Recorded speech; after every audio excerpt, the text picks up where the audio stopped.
எல்லாருக்கும் வணக்கம். நான் மணிகண்டன் பேசுகிறேன். இந்த வீடியோவில் மிதுன ராசிக்கு சனி பெயர்ச்சி எப்படி இருக்கும் அப்படிங்கிற ஒரு விஷயத்தை தான் வந்து பார்க்க போகிறோம்.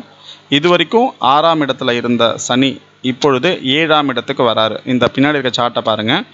7ஆம் இடத்துல வருகின்றதுனால் 7ஆம் இடம் அப்படிங்கிற விஷயம் வந்து பார்த்திங்கன்னா நண்பர்களை பற்றி சொல்லக்கூடியது, மனைவியை பற்றி சொல்லக்கூடியது, கூட்டாளிகள் எல்லாத்தையும் வந்து சொல்லக்கூடியது 7ஆம் பாவம்.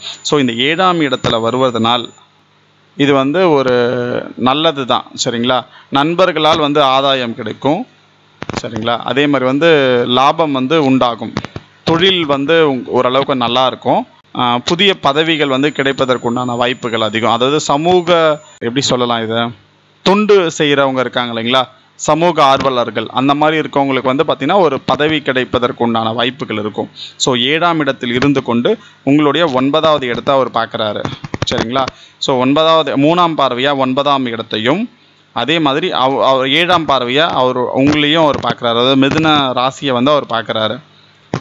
அதுக்கப்புறம் வந்து பார்த்திங்கன்னா 4ஆம் பாவம் அப்படின்னு சொல்லிட்டு 4ஆம் வீட்டை பார்க்குறாரு 10வது பார்வையாக. பின்னாடி இருக்கக்கூடிய சார்ட்டை பார்த்தீங்கன்னா உங்களுக்கு இன்னும் கிளியராக தெரியும்.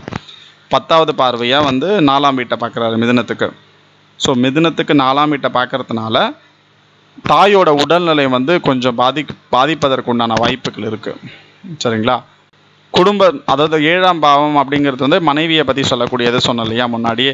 ஸோ கணவன் மனைவி உறவில் வந்து சில பிரச்சனைகள் வருவதற்குண்டான வாய்ப்பு இருக்குது. இந்த வருஷம் வந்து கல்யாணம் பண்ணக்கூடிய ஒரு அமைப்பு அப்படிங்கிற ஒரு விஷயம் வந்து பார்த்திங்கன்னா ரொம்ப கம்மி அப்படின்னு சொல்லலாம், சரிங்களா. ஆனால் இப்போது உங்களுக்கு வந்து என்ன தசை நடக்குது அப்படிங்கிற விஷயம் ரொம்ப முக்கியம். அந்த தசாநாதன் எங்கே இருக்கார் அப்படிங்கிற ஒரு விஷயம் ரொம்ப முக்கியம். என்ன புத்தி நடக்குது அப்படிங்கிற விஷயம் ரொம்ப ரொம்ப முக்கியம். இது எல்லாத்தையும் வச்சு தான் வந்து இந்த சனிப்பெயர்ச்சி மிதுன ராசிக்கு எப்படி இருக்கும் அப்படிங்கிற ஒரு விஷயத்தை பற்றி சொல்ல முடியும், சரிங்களா. இந்த வீடியோ உங்களுக்கு பிடிச்சிருக்கும்னு நினைக்கிறேன். இந்த வீடியோ உங்களுக்கு பிடிச்சிருந்தா லைக் பண்ணுங்கள், உங்கள் ஃப்ரெண்ட்ஸ் எல்லாத்துக்குமே ஷேர் பண்ணுங்கள். மறக்காமல் இந்த சேனலை சப்ஸ்கிரைப் பண்ணுங்கள். அடுத்த வீடியோவில் கடக ராசிக்கு இந்த வருஷம் சனி பெயர்ச்சி எப்படி இருக்கும் அப்படிங்கிற ஒரு விஷயத்தை பற்றி பார்க்க போகிறோம். நன்றி, வணக்கம்.